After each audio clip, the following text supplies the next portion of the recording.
o que eu posso usar com o quê. Eu fico muito espantada às vezes com o receio que algumas pessoas têm de usar o tempero.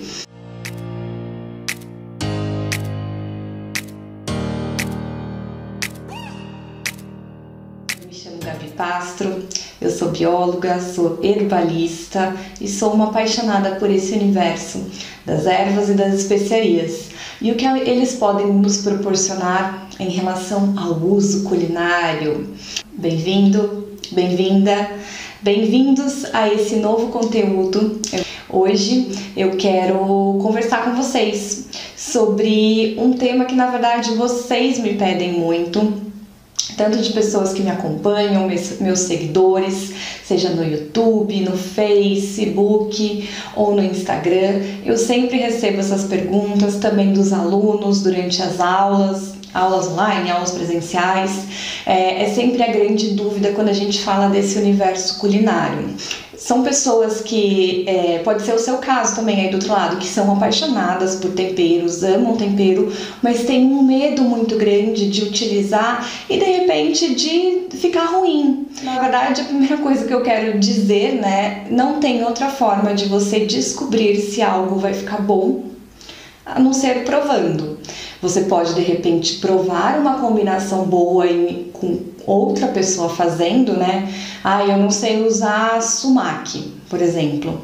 Essa especiaria deliciosa que é considerada também uma fruta vermelha seca, né? Que tem um sabor ácido, que é vermelhinha. Então o sumac, de repente eu tenho na minha casa e não sei onde usar. Uma opção é você testando, ou a outra é, de repente, você provando fora da sua casa, em um restaurante, ou algum amigo fazendo para você esse preparado com sumac, para você saber o que combina com o que. Mas também a probabilidade de você, de repente, ir num lugar e ter exatamente aquele tempero que você quer conhecer como usa, é bem pequena, né? Então, arrisque-se. A primeira coisa que eu tenho para te dizer é não tenha medo de arriscar, porque a única forma da gente saber o que combina com o que, é claro, estudando, mas também provando, fazendo, porque a gente cai em uma questão bem importante: gosto é particular. De repente, eu acho incrível combinar sumac com iogurte, por exemplo. Faço um molhinho de iogurte com sumac que fica uma delícia para colocar na salada de pepino, fica muito boa, mas é muito particular. De repente você prova e não gosta. A primeira coisa então que eu quero enfatizar é não tenha medo, arrisque-se realmente. A segunda não existe combinação fixa. Sempre em aula aqui eu falo, tal, por exemplo, funcho combina muito bem com carnes mais pesadas, combina com as leguminosas, mas não significa que você pode gostar, tá? Porque gosto é muito particular. E não significa que se você combinar com outra coisa, além do que você encontra na bibliografia, além do que as pessoas comumente usam, não significa que vai ficar ruim. Na verdade, pode ficar muito melhor do que, de repente, uma outra receita já tradicional. Então, quando a gente estuda, se aprofunda nas ervas e nas especiarias, a gente está estudando aí o que, ao longo da história, aquela erva, aquela especiaria, aquele tempero foi utilizado. Curry geralmente é utilizado em ensopados, em pratos à base de leguminosas, ou seja, não significa que é para você usar só com isso, mas que ao longo do desenvolvimento, né, das populações, geralmente foi usado para isso. Mas é aquilo, gosto é muito particular. Como que você pode, na verdade, descobrir as combinações? Onde eu uso isso, onde eu uso aquilo? Primeiro, é importante você pensar aí do outro lado, para que você quer colocar aquilo, né? Para que você quer colocar aquele tempero? Você pode, de repente, estar querendo usá-lo apenas por uma questão de sabor, né? Então, eu queria trazer um sabor mais cítrico para esse prato. Que que especiaria eu posso pensar para trazer esse sabor mais cítrico? Aí tem várias. É um universo menor, mas tem, né? O sumac, a casca de limão, até a semente do coentro, acho que tem um fundinho lá no fundinho cítrico também. Então, você pode pensar de acordo com os sabores, né? Essa é a primeira base para você ter. Você pode, então, fazer as suas combinações, os seus usos de acordo com o sabor. Lembrando aí que na medicina tradicional chinesa, eles consideram 5 sabores e na Ayurveda são 6 sabores.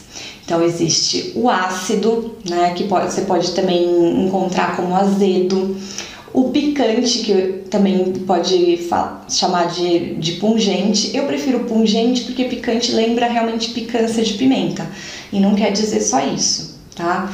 Então temos o terceiro, que é o salgado, o quarto, que é o doce, o amargo, que a gente pouco valoriza, né?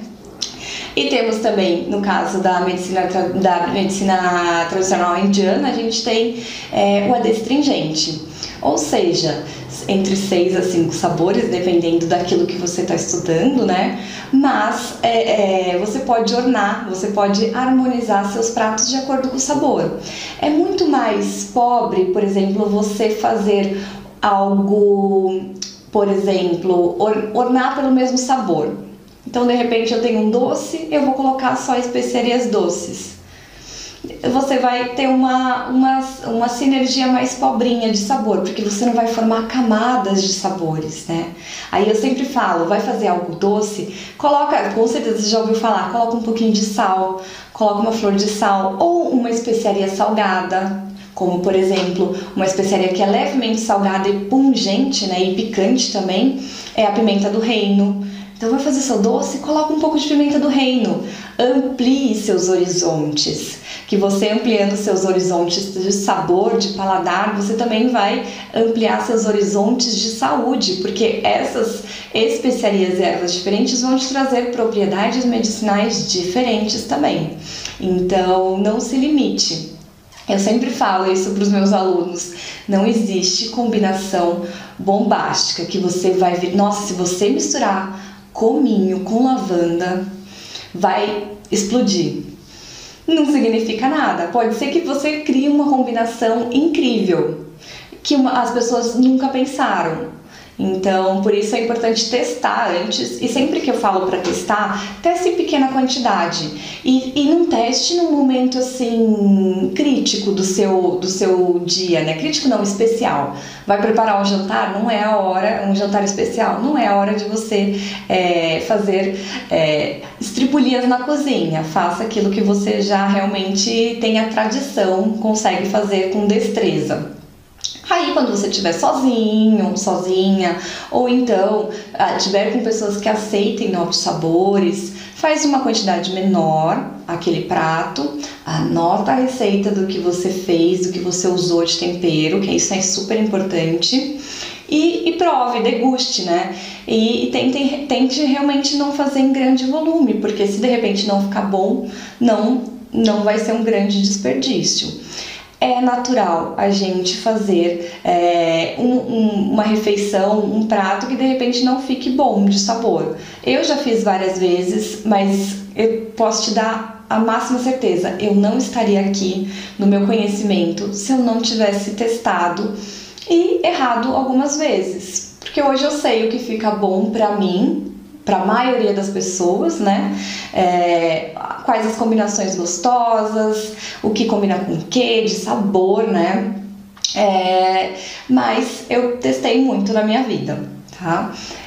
Outro ponto que você pode pensar, mas o que combina com o que? De repente você não quer só o sabor, você pode pensar no uso mais medicinal, fitogastronomia, né? Eu quero saber o que combina com o que com relação às propriedades medicinais. Aí sim, né, a gente entra numa questão mais fechada, né? Enquanto o universo de sabores permite que você faça as mais variadas combinações, Ah, eu posso misturar, igual eu falei, cominho com lavanda. Sim, não tem problema. Não tem problema também, dentro do ponto de vista medicinal, não tem problema você misturar 2 ervas e 2 temperos. Ah, de repente eu vou ter algum efeito colateral no meu corpo. Não, por essa combinação. A não ser que você fizesse um uso fitoterápico como realmente se fosse um medicamento a longo prazo, aí sim a gente poderia falar de interação medicamentosa, mas numa refeição não. Mas tem, claro, aqueles coringas, né? Por exemplo, já falei aqui antes, usar as ervas e as especiarias digestivas em pratos indigestos, né? Então essas seriam as combinações. Onde eu uso funcho? Eu uso funcho do ponto de vista medicinal em comidas, em alimentos mais pesados, que são mais difíceis de serem processados. Onde eu uso funcho em relação ao sabor? Eu amo trazer o funcho no peixe. Então, olha só como a gente, dependendo do foco que você quer, você usa o mesmo tempero, a mesma erva, de uma forma diferente. De um ponto de vista de sabor, por exemplo, eu prefiro colocar em um peixe, para fazer numa churrasqueira, ou então para fazer uma batata, para trazer esse sabor que é levemente fresco e anisado.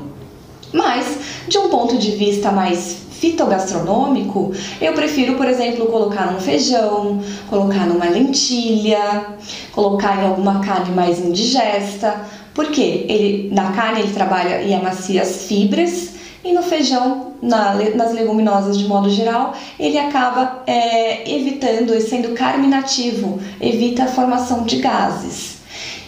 Nesse caso, eu estou harmonizando de acordo com as propriedades medicinais, né?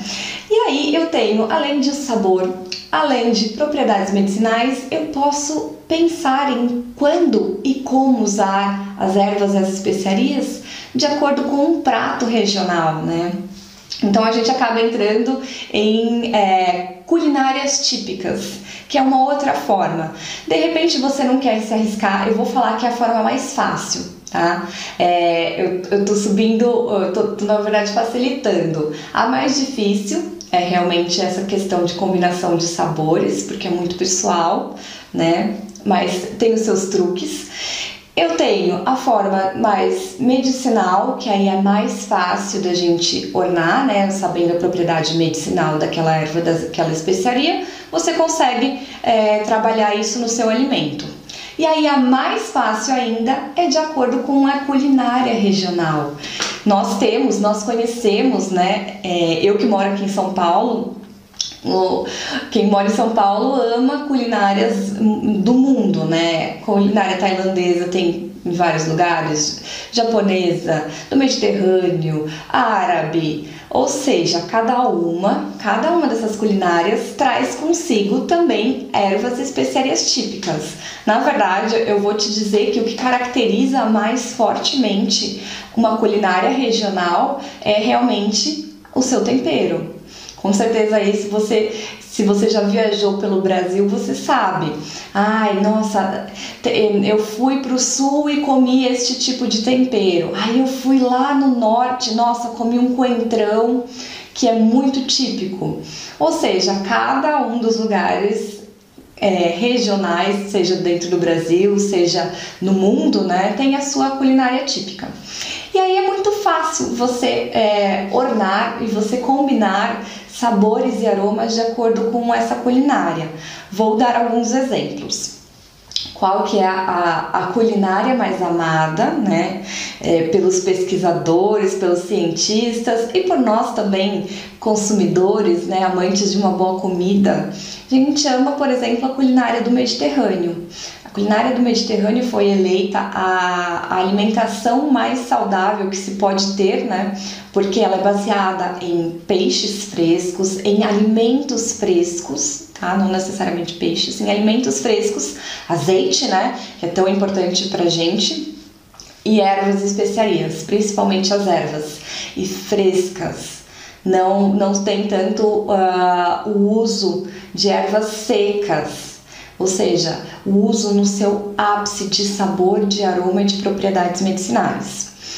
E as ervas do Mediterrâneo, elas estão presentes não só nessa culinária, mas também em vários blends, né? Tem 2 blends, na verdade tem 3 blends bem conhecidos, pelo menos aqui no Brasil, que é o primeiro, o bouquet garni, que nada mais é do que você fazer umas trouxinhas, né, das ervas do Mediterrâneo, colocar num ensopado ou numa sopa e depois resgatar. Então ele fica por um tempo e depois sai, só para soltar o aroma e o sabor. As ervas de Provence, né? Então, ervas medicinais e ervas culinárias da região de Provence. E as ervas finas, ou seja, 3 tipos de blends de temperos que são bem característicos da região ali do Mediterrâneo, que muito provavelmente você já ouviu falar. E aí, quem são essas ervas, né? Ou seja, se você quiser proporcionar culinária do Mediterrâneo para você e para seus amigos e familiares, é só você fazer uma combinação dessas ervas. Temos, vou começar por alecrim, né? Alecrim, erva do Mediterrâneo, uma erva rígida, né? Mais coriácea, que aguenta um pouco mais de temperatura, assim como mais outras 2, não, mais 3. Que também são mais rígidas, mais coriáceas e aguentam mais temperatura na hora do cozimento.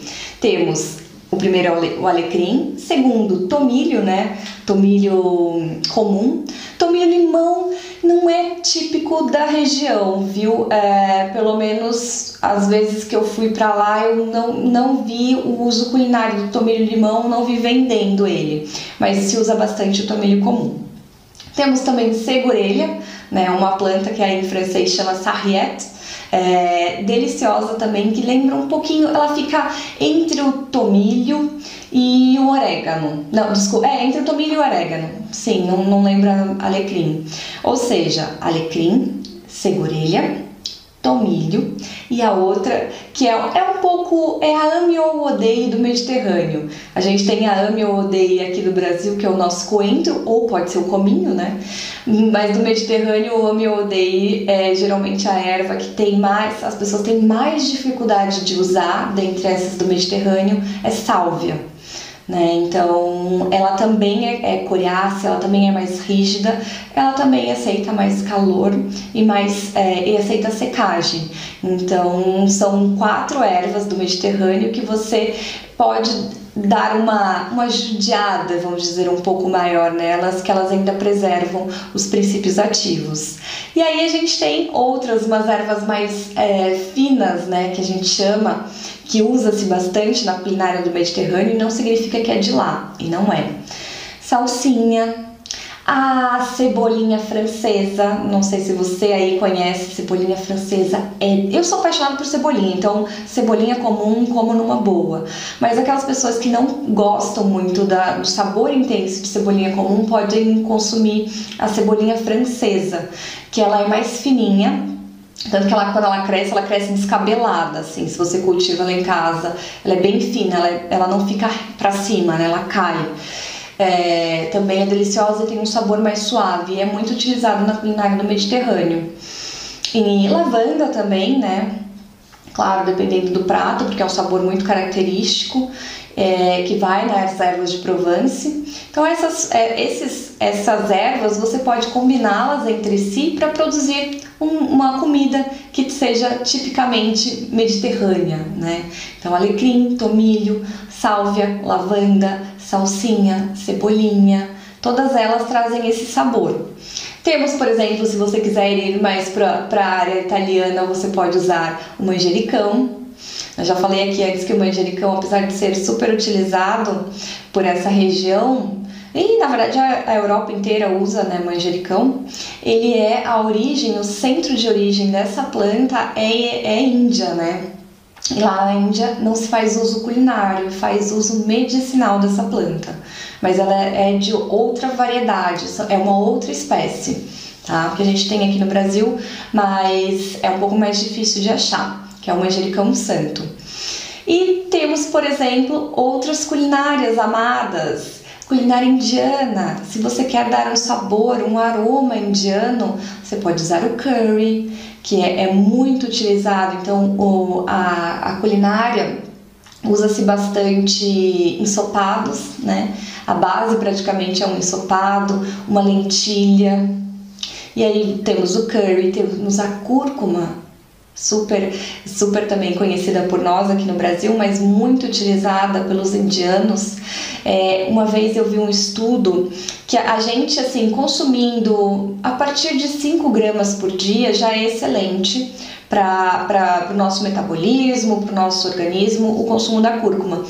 Eles fizeram um estudo que o indiano chegava às vezes até a consumir por dia umas 100 gramas de cúrcuma. É muita cúrcuma, a gente não aguenta tudo isso, nosso sistema, né, fisiológico não aguenta e o nosso paladar também não aguenta. E aí temos o coentro também, de ervas, né? Temos as diversas masalas, garam masala, kashmir masala. Tudo isso você pode utilizar se você quiser ornar e dar um sabor diferente para aquele seu prato, para aquela sua receita. Temos também a culinária tailandesa. Queria saber como preparar um prato, por exemplo, com galanga, que é o primo do gengibre.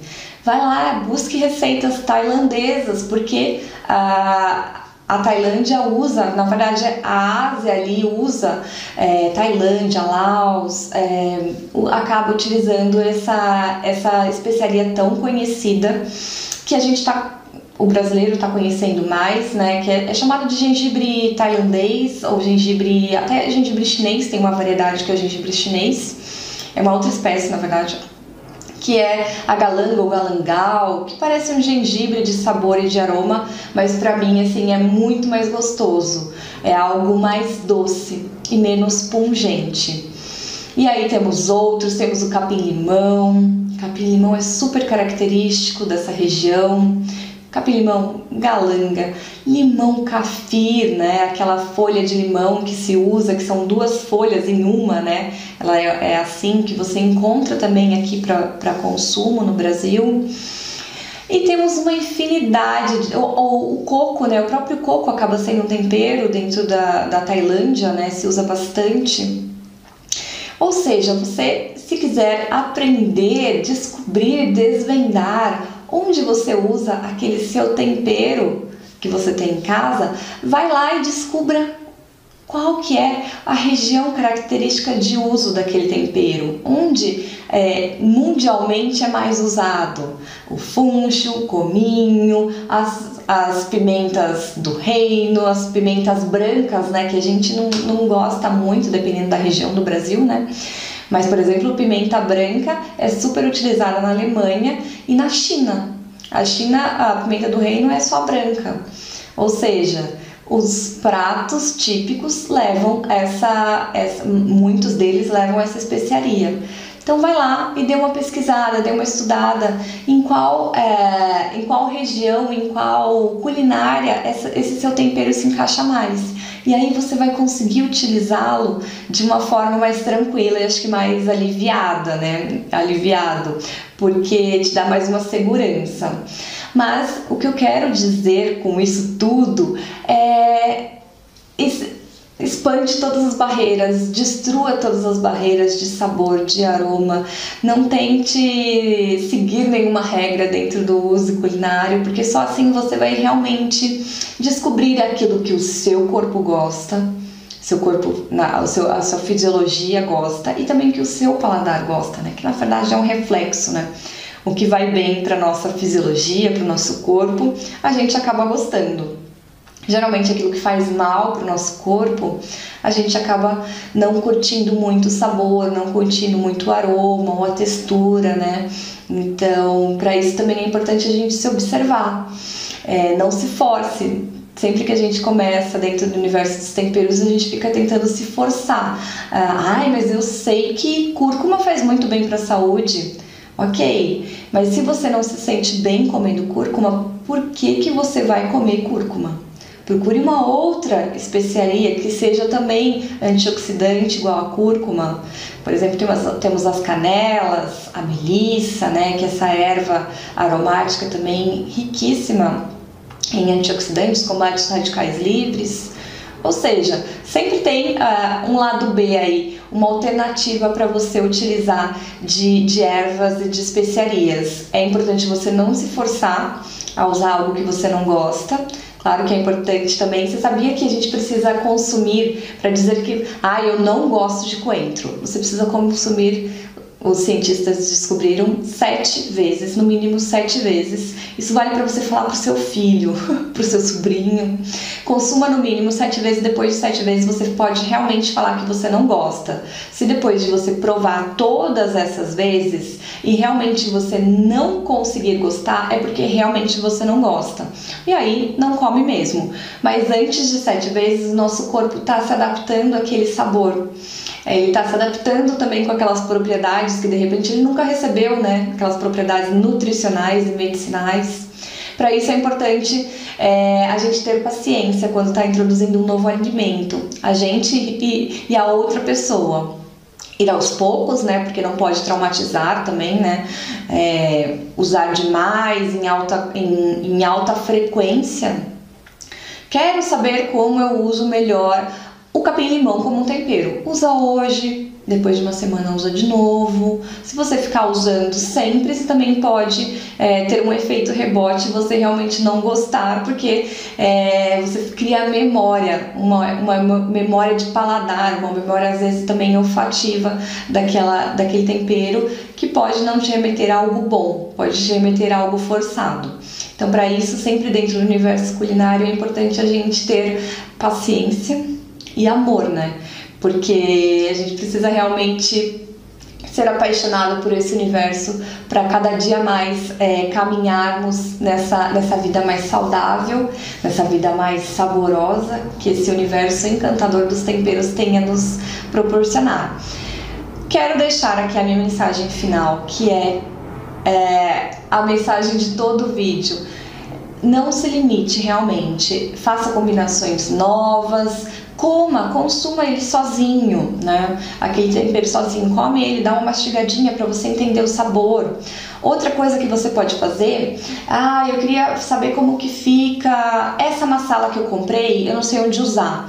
Vai lá, compra um cuscuz marroquino. Se você come queijo, compra uma ricota ou uma manteiga, ou mesmo usa um azeite e tempera isso. Então você vai escolher uma dessas bases e vai temperar. Cuscuz marroquino, o azeite, a manteiga, né? Ou então a ricota. Escolhe uma dessas bases, ou se você tiver tempo, se você tiver disposição, prove nas 4 bases. E aí vai lá, coloca um pouquinho de sal, né? Coloca o pó, né, a massala, ou se for uma especiaria, dá aquela triturada, moe ela realmente no pilão ou no liquidificador e joga nessa base, para você temperar essa base. E prova ela pura mesmo, como se fosse ou um patê em cima de um pão, né, ou então ela pura. O cuscuz marroquino puro, você come ele tranquilamente. Para você entender qual que é o sabor, a base neutra, né? É um sabor mais fidedigno, sem ter outros alimentos juntos, sem ter outros temperos, só com sal e a própria base. Eu sempre digo isso em curso, a melhor forma é você escolher uma delas ou fazer mais de uma e provar com um pouquinho de sal. Aí sim você vai falar, nossa, aquela minha receita fica incrível com isso. Nossa, esse sabor me lembra, nossa, acho que ficaria muito bom num bobó de banana, né? Em vez de ser um bobó de camarão. Então, só provando que você vai saber. Espero que você tenha gostado. Se ficou alguma dúvida, é só me escrever aqui nos comentários. Não esqueça de me seguir aqui no YouTube, lá no Instagram, @Escola de Ervas, e no site escoladeervas.com.br.